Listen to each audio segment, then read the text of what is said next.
Okay, and so we're back with our next session this morning, everyone.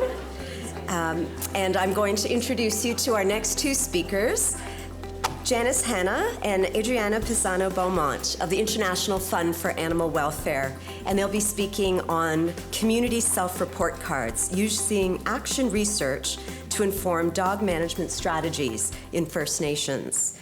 So this approach requires an acknowledgement of the potential for undue harm that may come to communities in an already politically charged animal welfare milieu. Dog management strategies in one community are not necessarily generalizable to others, so it becomes necessary to develop a framework that allows an honest sharing of information that describes the unique landscape of human-dog relationships and attitudes for each community. Community-based participatory research is a decolonizing approach that is based on the sharing of power and resources, and which at its heart is aimed at producing beneficial outcomes for both humans and dogs within the communities. So now about your speakers. Janice Hannah is responsible for developing, monitoring, and evaluating the International Fund for Animal Welfare's companion animal projects in Canada and providing guidance for IFAW's education initiatives, both in Canada and internationally. In her 20 years at IFAW, Jan has worked in numerous program areas including marine mammal science and education, animal action education, emergency relief, policy, and wildlife trade. Adriana Pisano Beaumont completed her BSc in biology from University of Toronto, her BSc in anthrozoology from Canisius College, and has more than 25 years of healthcare experience in genetics and complementary medicine. Her research critically examines our entangled relationships with other animals and how they shape issues at the intersection of human and non-human animal welfare. In partnership with IFAW's Northern Dogs Project, her thesis work explored the complex relationships between dogs and humans in First Nations communities. Adriana is currently a professor in the Faculty of Continuing Education at Seneca College, where she teaches anatomy and physiology for nursing students. Let's welcome our wonderful speakers.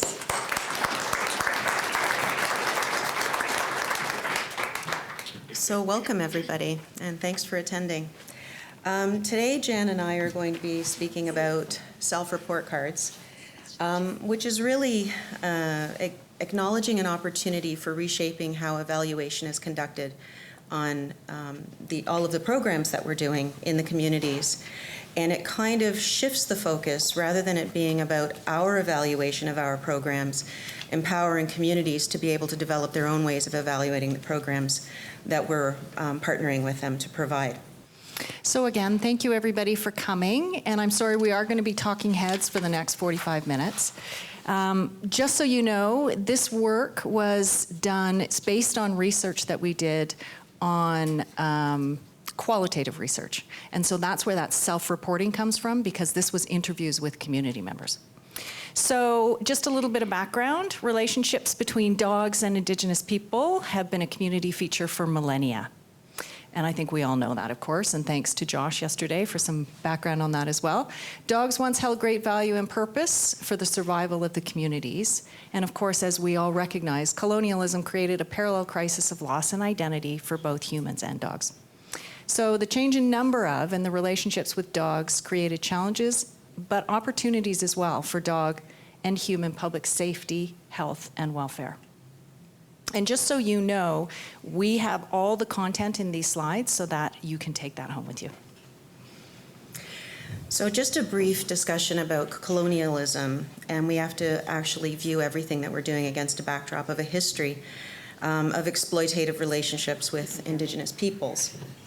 Those relationships oftentimes were based on lack of transparency, sometimes deception, sometimes disempowerment.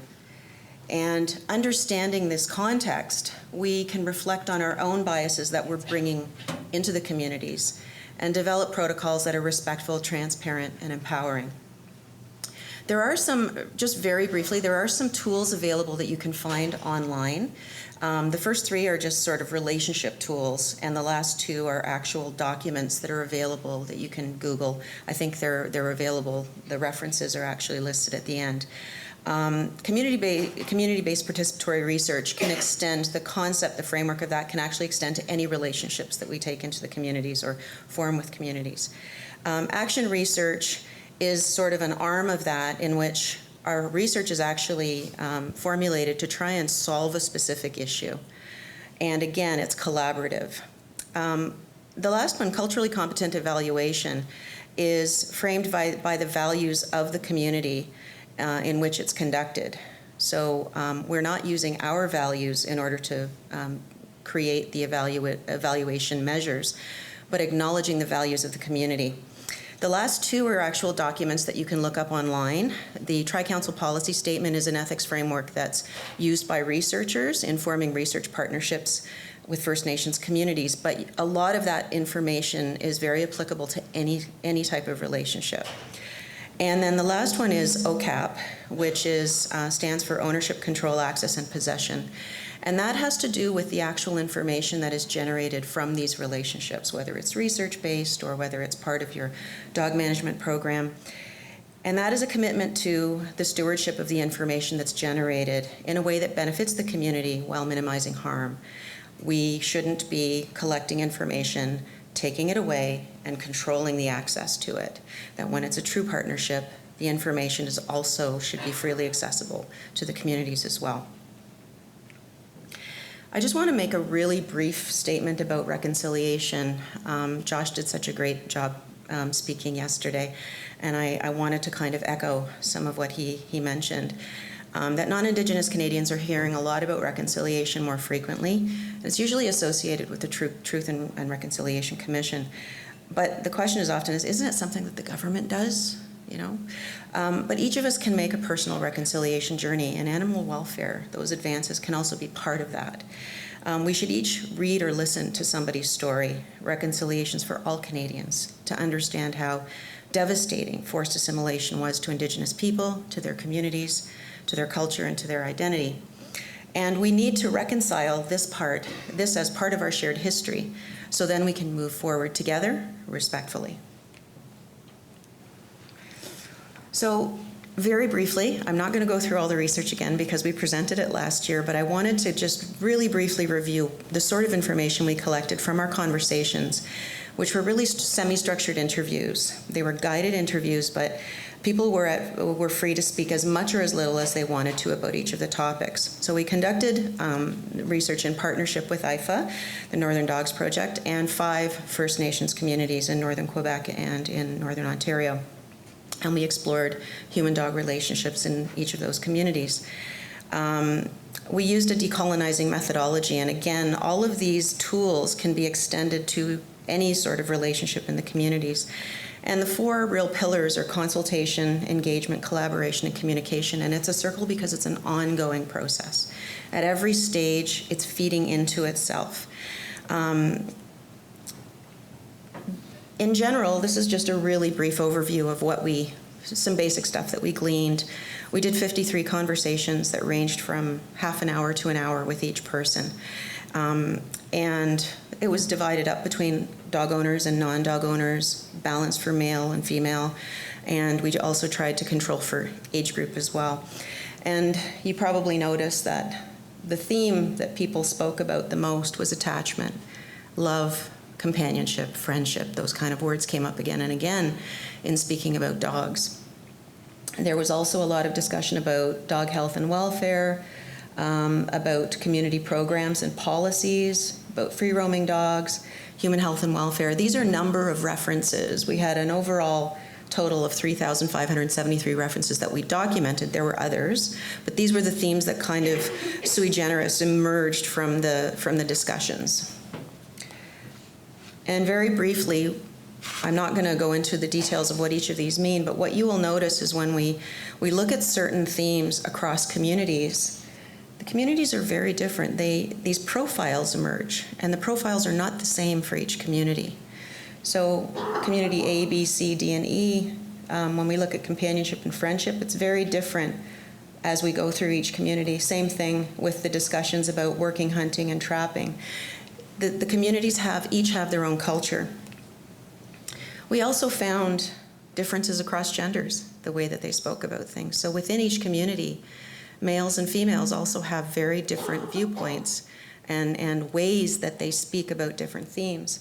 And lastly, of course, across age groups. When we documented, for example, references to trauma, we found that in the age group over 65 and 51 to 65 were the most average number of references to trauma as opposed to the age group 19 to 35. So the point in all of this is that you really have a diversity across in many different parameters.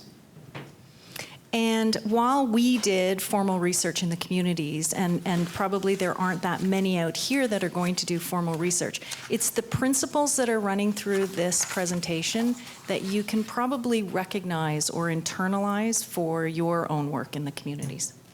So First Nations communities hold a holistic worldview, and I think we all know that. Dog-related issues are complex and require that we address dog welfare alongside human welfare. So dog issues, dog welfare, is not this satellite over here. It's connected. Indigenous communities include non-human relatives, so we must consider the welfare of all individuals in this model of community. And interestingly enough, the results, how often people spoke about dog health and welfare, free-roaming dogs, and the number of dogs was predictive about how often they spoke about human health and welfare. So that's that one welfare, that one health issue that we all are talking about lately. I will leave this to you, but these are a couple of quotes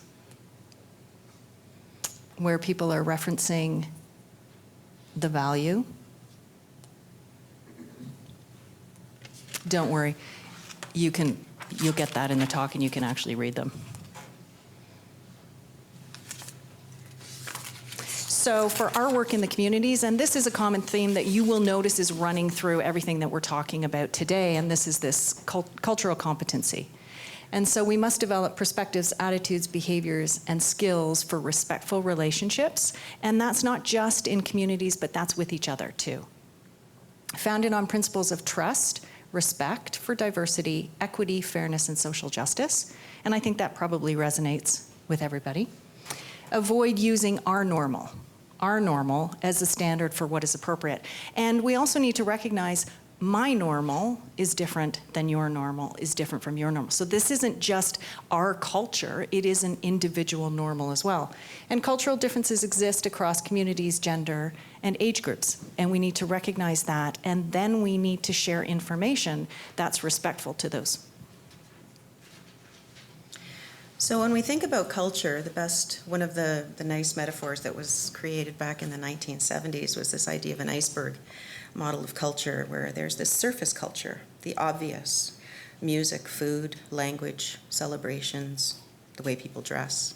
These are obvious signs of a person's or indicators of a person's culture, but below the surface, there's this mass of beliefs and values that are inconspicuous and sometimes unconscious, and are shaped over an entire lifetime. And those include things like eye contact, emotional response patterns, attitudes towards animals and relationships with elders, concepts of past and future, problem solving, kinship. These are all much deeper cultural elements, and we aren't always aware of them. They're not obvious when we first engage in relationships. We also probably should mention, and I think this is something that everybody probably innately knows but doesn't necessarily deal with overtly in their policies, is that dogs also have culture. Non-human animal culture is an idea whose time has come. The idea that we are the only species whose survival depends on culture is false. And that was Frans de Waal who stated that. Cultural learning in dogs occurs through socially transmitted behaviors like friendships and rituals, and it's situated within each community. When we go into communities, the dogs have a culture as well, and that culture is not only interspecies within their own species, but also cross-species with humans as well. And we also, this concept of free-roaming dogs, 85%, there's an estimated 1 billion dogs in the world, estimated by, if the citation is there, Coppinger and Coppinger. 85% of them are not restricted or restrained by humans. They live in a variety of loose associations with humans. And globally, individual village dogs may belong to a specific resident or family or street, despite ambiguity in ownership and caretaking. In First Nations communities, it's much the same. Residents may identify dogs they own, but those dogs may live at other residents, or the dogs they care for are not necessarily the ones they own, and they may know who the owner is, but they still care for them. So dogs who are owned or who have one or more human caregivers generally enjoy better welfare. That's a documented fact. If we can at least have somebody taking some sort of responsibility, the dogs do better. And they pose less of a public health risk, less problematic from a population management perspective. And just let me go back to that point, and RJ and Alana touched on it too. When we are rehoming, oftentimes we forget that these dogs, regardless of how we think they're living, they do have a culture, they do have a family, and they do have a place.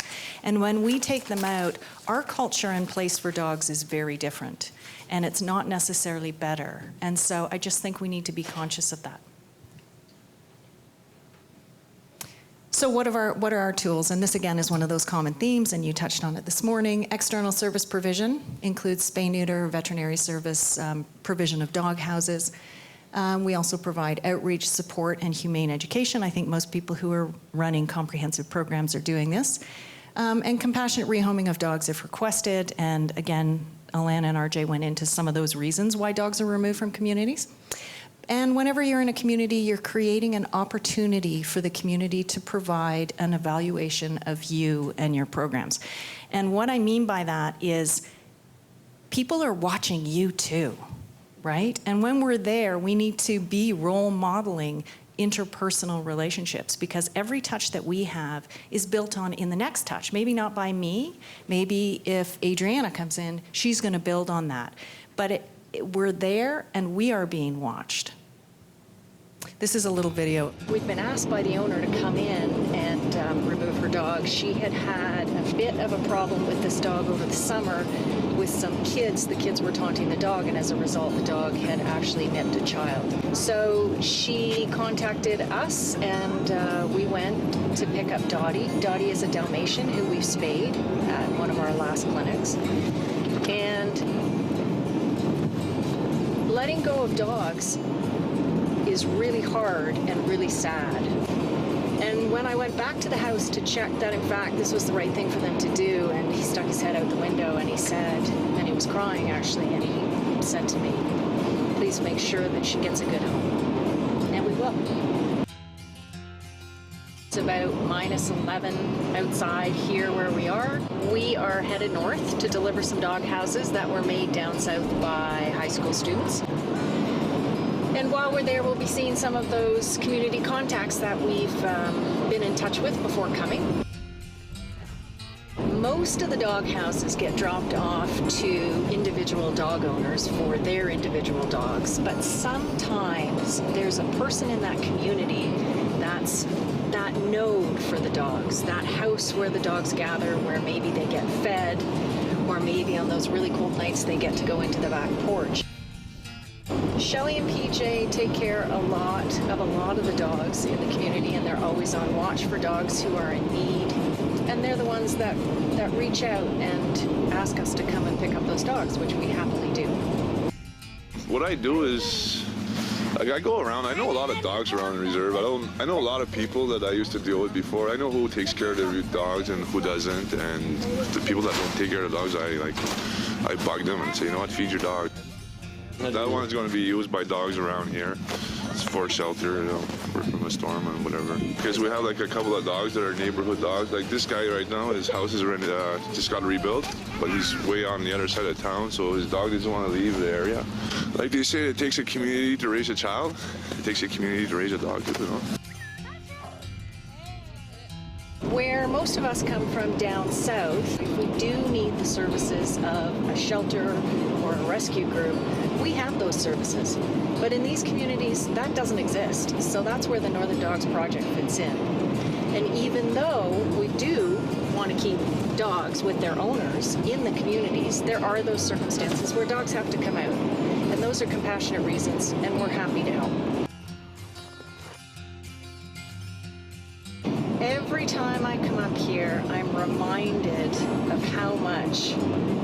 appreciate and respect the First Nations partners that we have in this work, and how much the dog situations have changed in the communities we've worked in over the 15 years. And of course, it's not something that goes from problem to solution in 5 years. It's a process, and we're on this journey together. Okay, I will.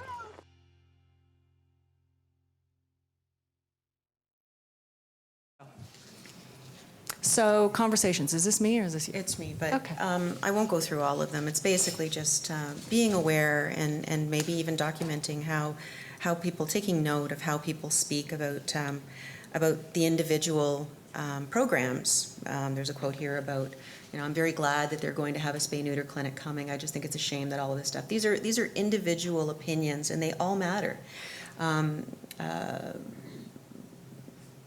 Yeah, so each of them, I'll skip through them because they take time to read, but they'll be on the slide so you can read them later.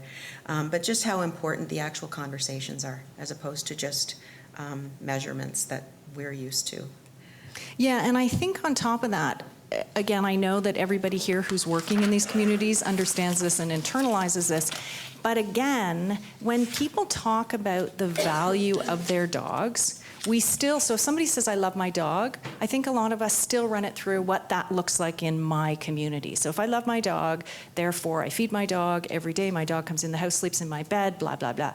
But again, that's our value. And love still exists in communities. And the value of these dogs may be slightly different, but people mean it. They're talking about it. And the number of references, Right. like you say, to attachment were huge. Right. That was the largest theme that emerged, was how much people talked about their attachment in a variety of ways, their attachment to their dogs.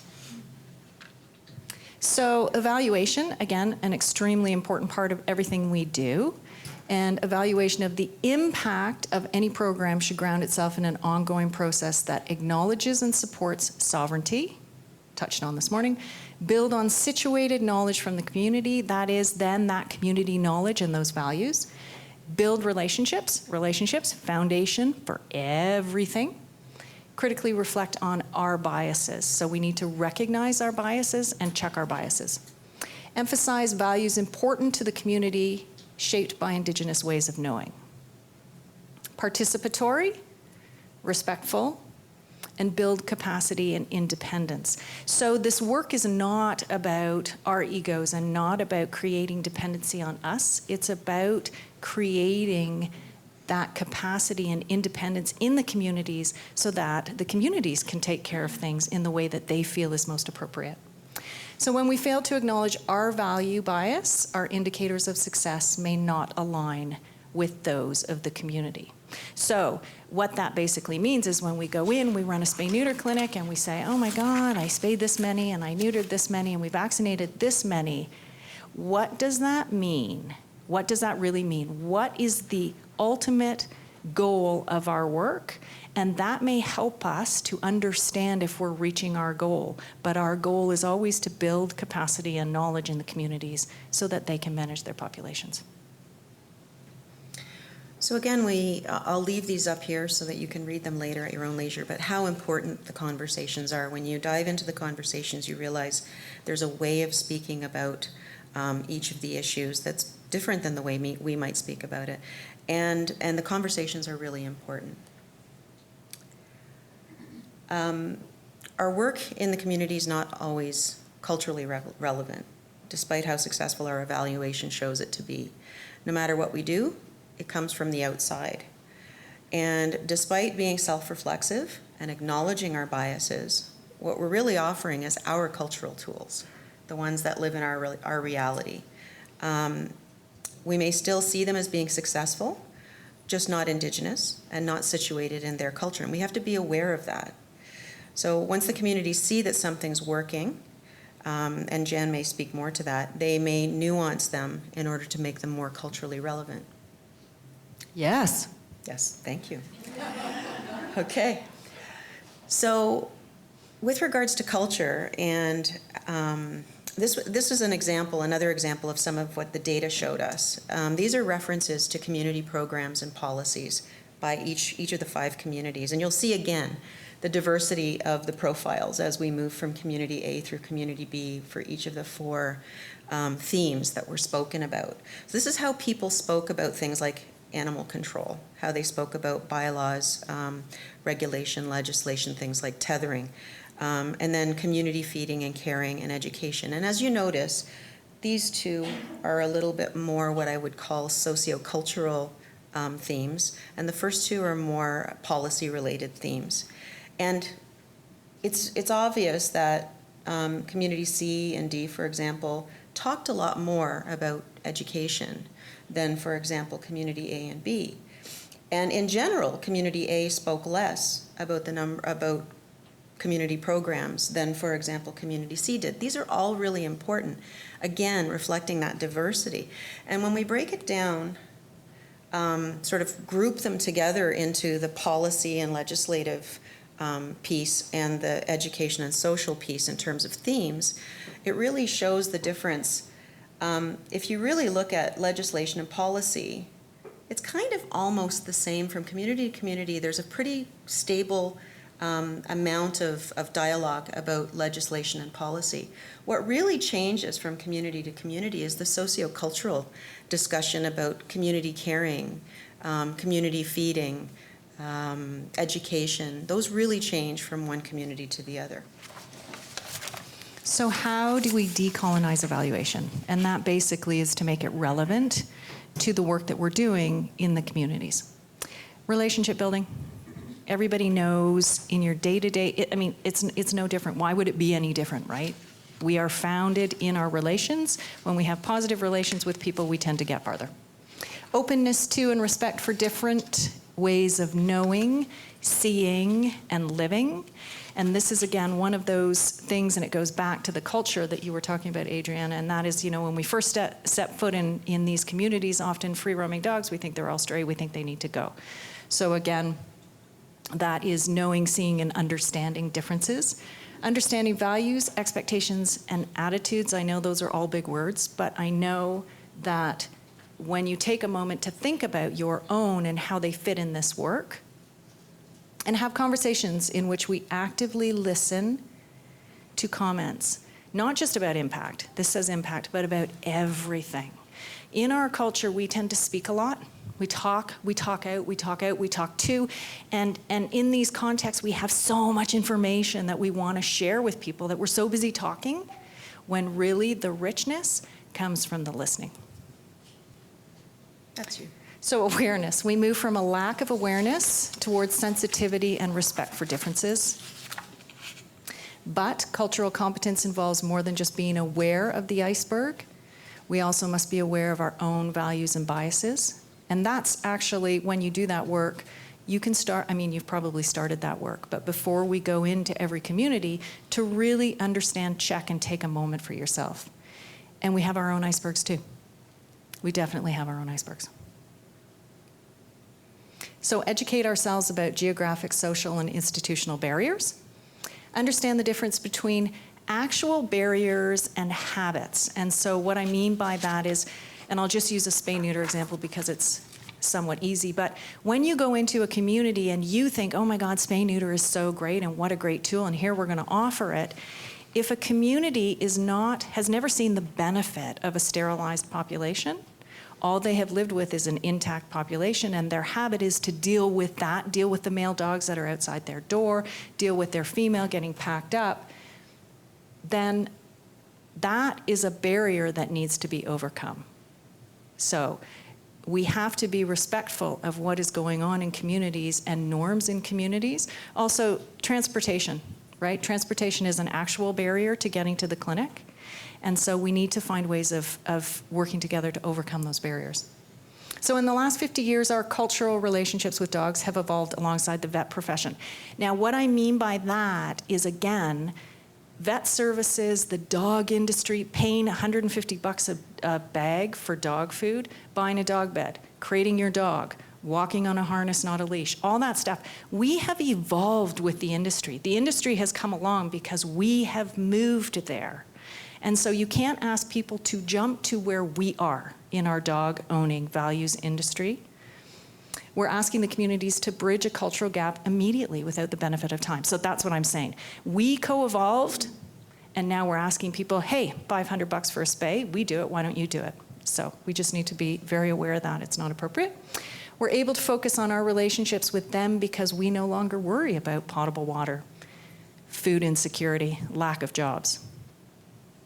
And dogs are an economic indicator, and they really are around the world. You'll see that, where people now aren't having to take care of those base things about survival, and we actually have extra money. We tend to go to the gym, we buy a second car, we get a dog. So we don't need formal research, but you do need to be thinking about how your service fits. Form relationships in the community, again, so important in our lives. Don't just adapt to, but actually value diversity. And I know it's easy to say, it takes a long time to get there, but I think that it's a really valuable journey for all of us. Manage the dynamics of working with people who see things differently. And I love that. That's what the listening does. It really, really fills out that picture. And it refers to demonstrating attitudes and insights that allow you to work effectively cross-culturally. You want to do the summary? Go ahead. Okay. So it's not about measuring activity. We tend to be very focused on numbers and amount and so on. It's about measuring impact. And that best comes from actually the community providing that evaluation. Dog management programs help owners take responsibility and access services when they are provided. And as Jan mentioned earlier, it can unwittingly create dependency on service providers, and that's something that you want to try and avoid. The idea is to try and empower and create an opportunity for independence. It reinforces the need for a variety of tools as opposed to using just one, or the same tool for all different communities. This is our little quote, which we giggle about, but to a hammer, everything looks like a nail. If the only service that you're offering, for example, just to say, is spay-neuter, then a large free-roaming population of dogs looks like a great opportunity to spay-neuter in order to control the population. Whereas if you approach it with a variety of tools, now all of a sudden it becomes more nuanced, and it's much more tailored to what the needs are for each community. Not every community is ready for the way we want to use the tools. Do you want to speak to that? No? Okay. Evaluation has to be about a broader, more empowering objective where communities have sovereignty over their own decisions and shape their own programs. And that's what this is really all about, is decolonizing animal welfare. Given the opportunity, communities will self-report in conversations. So if you have relationships and you speak to each other, that self-reporting will naturally, organically evolve through those conversations. And that's what will provide evaluation of impact. We just need to listen. And I think, Jan, before we, those are just the references if anybody's interested. My master's thesis, if you're interested, you can go to ResearchGate, look me up, and ask me for a link, and I can send it to you. But I think Jan needs to speak to this picture. I think you need to tell everybody who this picture is, because it's so important. So this is, one of those things. So we're running the spay-neuter clinic in this one particular community. And this woman comes in and she says to me, will you come to my house? I have these 4 puppies. Will you take them? So I got the backstory on it. She had been feeding the female. She was unsocialized. I wouldn't go as far as saying feral. And so I said, yeah, sure, I'll come over and I'll see what those puppies are like. Now, in the communities that we're in, they're actually, they're not rural. They're town sites. And so she's in the middle of town and she has this unsocialized female who's had these 4 pups. So I go over and I'm like, yeah, not gonna be a problem. Well, it turns out, now I go over and these pups are about 4 months old. There were 4 of them.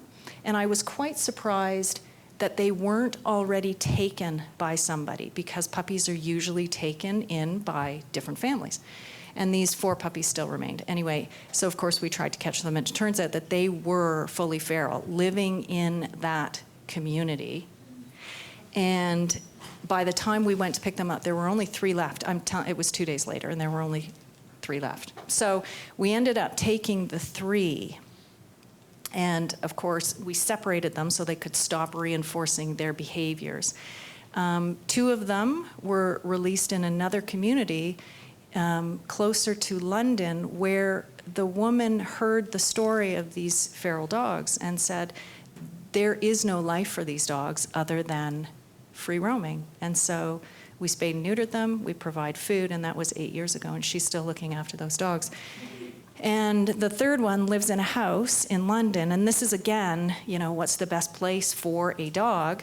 The third one lives in London with a woman and her 2 kids. They have 5 dogs, and 8 years later, she can still not touch that dog. So he's part of her family, loves her other dogs, stares at her, follows her around, but she cannot touch. But again, so it's just meeting the needs of those dogs. Anyway, so there you go. And that also too, you know, this is sort of an iceberg. You look at this and you go, yep, I know, I can walk up, I'll take those puppies. And there's always a deeper story. So thank you so much for coming. Thank you for listening. And I hope that there was some stuff in there that you can really internalize and take away.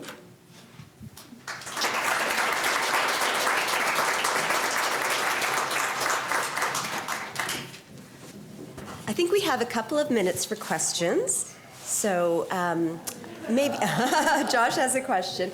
Okay. Hi. That was an awesome presentation. Lots of hardcore research. Holy smokes. That's like what an undertaking, and the quality of your research is superb from where I'm sitting. I guess I just want to make a comment, if I may, please. I find that your approach is very inspiring. The decolonizing methodologies, going in and encouraging the Assembly here to examine the biases and worldviews and challenge everyone to look at the worldviews of the communities that they're going in is super important. And I was thinking of we were in the hot tub yesterday, Jake and I. And Jake told me a creation story about the Anishinaabe and Nanabush that correlated to some of the stories that I was telling, and it was beautiful. But what I wanted to challenge the Assembly to do, if they're considering going into First Nations communities, I got this information from Diane Breaker, who was not able to make it yesterday, but when I met her to talk about what we were going to speak here today on, was that chief and councils, they don't take you seriously if you speak about an issue about dogs in English. Because the stories associated with our worldview has no connection to it in the transmission of that information in English. So when Diane approached her chief and council the first time after she got laughed out of the room talking about dogs in English, she approached them using her language, her Blackfoot language. And they all of a sudden had a totally different attitude towards what she was saying, because the sanctity and the seriousness of it is conveyed in the language. And when we have Spay and Neuter Task Force come to our community, and whether we're inoculating people's dogs, I encourage everyone in our meetings before we break out to learn the language. I find people are more receptive about your presence there because you are an outsider. And the way people will really let down their guard and their perception is by learning the language, and just by saying, for our community, we say danse. And I encourage everyone to say danse when they show up to a house. You know, and cultural practices, like on our res, it's real common just to show up to a house and beep a horn. And then, you know, someone will stick their head out the window, someone will stick their head out of the car and say hello. You know, certain little cultural practices like that really bring down the guard that everyone has. And so what I'm trying to encourage everyone here today is actually go learn, not only learn about the communities, but try to learn the language.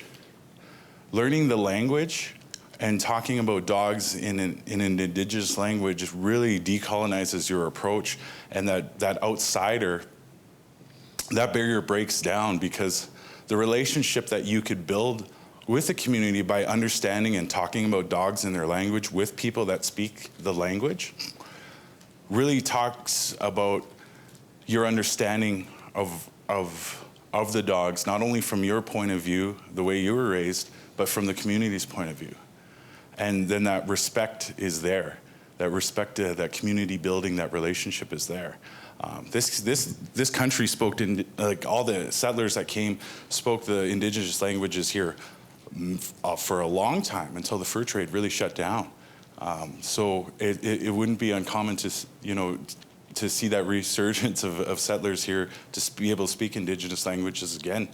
And I think for everyone's work here, when they do go into communities, making that effort shows a great deal amount of respect.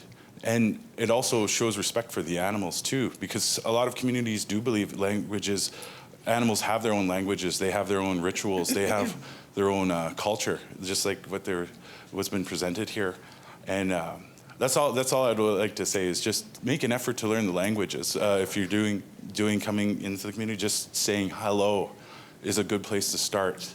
Learning about the creation stories about the animals from that community, that's a good place to start too, because then you could really see how our relationship is built with the animals. But that's all I'd like to say. Thank you.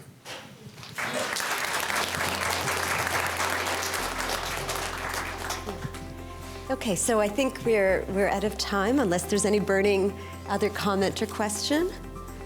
Okay, if not, then please join me in thanking our speakers.